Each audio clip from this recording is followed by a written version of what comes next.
Hello, I wanted to take just a minute and tell you about the solution. My name is Jeff Davis. I'm a captain with the Special Operations Division of the Denton County Sheriff's Office in Denton, Texas. Been there for about 25 years, worked drug enforcement for 24 of those years. And my name is Scout Weisenbaker. I'm the exact opposite. I spent 15 years on the road with a heavy metal band playing in every little place you can think of, and I found a lot of trouble for it. I've been clean and sober since 1995. Since March 20th of 1995, and that's the same date that we can say that I have not returned to jail after 42 trips to our different county jails. We want to start out and we want to tell you about a couple of important numbers. Those numbers are 80%, 10%, and 90%. Every day across the country, the average is 50% of all inmates booked into those jails are there for a drug offense. 30% of those inmates are there for crimes related to addiction, such as theft, identity theft, all the peripheral offenses related to addiction. 10% of all inmates in our county facilities will be going to prison after their stay adjudication in the court. 90% is the number of the inmates that are going to return to your community. So whether they have help or not, whether they've made better decisions or not, 90% of them are coming back to the community. Let's talk about recidivism for just a second. That's something across this country that we have struggled as law enforcement to find a solution to. When you look at recidivism, 27.5% of all crimes committed are crimes of violence. Those include homicide, rape, assault, robbery.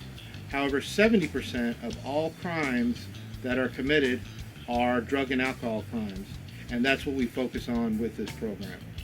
So one thing to consider when you're looking at a program like this is if we determine and we agree that 80% of our problems are related to drug addiction and drug abuse, then where are we spending our capital?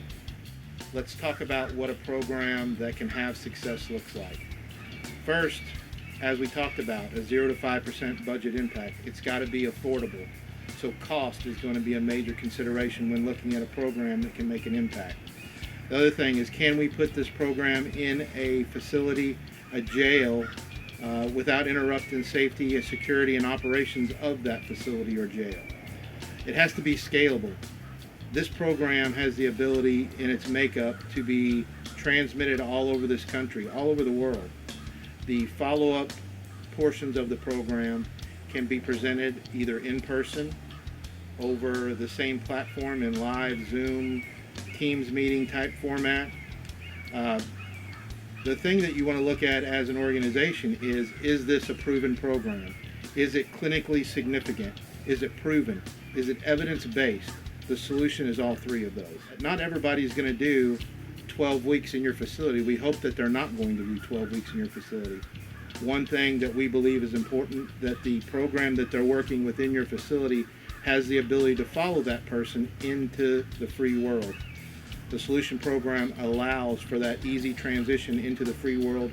I believe that substance abuse and addiction ties directly to recidivism, as we spoke about, ties heavily into human trafficking, is how they control their victims. And when we talk about one of the big needs of law enforcement, we talk about mental health. It is impossible to provide mental health treatment for somebody while they're in active addiction. So before we can address the problem, first we have to really understand the problem. And if there's anything else that I would want you to know about addiction, is that the drug, the alcohol, whatever it is we're using, that is the greatest coping mechanism that we have ever had. When things go sideways and everything falls apart, even if we're coming out of the jail with every intention of staying clean, when everything falls apart around us and we don't have that help or that support system, then we're going to reach for the one thing that's going to make everything okay. So when we're talking about finding a new coping mechanism, we need to find something that's more powerful than heroin. So let me explain to you just a little bit about how this looks. So the first thing is we've got our body. We ingest the substance, whether it's drugs or alcohol. It doesn't really matter what it is we're putting in our body. But the very first thing that happens once we start using is we kick off that allergy. That thing in our body that makes us use until we run out, pass out, or get arrested. And that just goes full bore on. That is what we also call the phenomena of craving, which doesn't exist unless I put the substance in my body. That's that thirst for alcohol. We all know people like that. They can't just have 2 or 3 beers during a football game. They are going to drink until they run out, pass out, or get arrested. That leads us to a spree. At the end of the spree, we have consequences. And after our consequences, we then kind of shift over to the middle side of the addiction, and we have a firm resolution that we're not going to do it again, especially in the light of whatever consequences we have just suffered, whether they're physical, relational, or they're legal consequences. But something has made us make a firm resolution once again that we're not going to do it anymore. So left to our own devices, we have a few days or weeks or maybe even a couple of months that we're going to be able to just kind of grip onto that and just handle it.